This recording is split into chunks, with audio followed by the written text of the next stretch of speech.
Hello, today I'm going to show you how to hide part of an object behind another one. In this example, we have 6 shapes that are rotated around a point.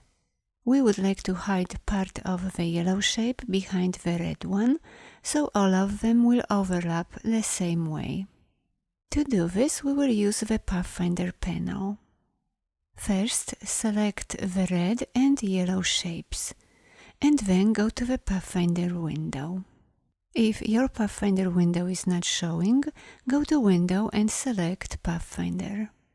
Now choose Divide.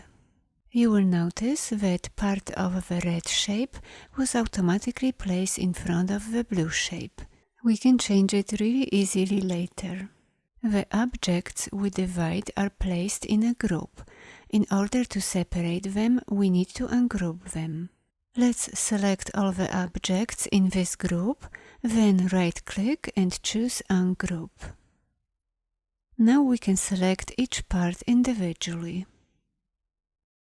Let's select the red shape and move it to the back. We can either click on the selected sublayer and drag it to the bottom, or we can use the Ctrl and left bracket keys instead. Now select the small yellow shape, then switch to the eyedropper tool and click on red to apply the same color. Thanks for watching, bye bye.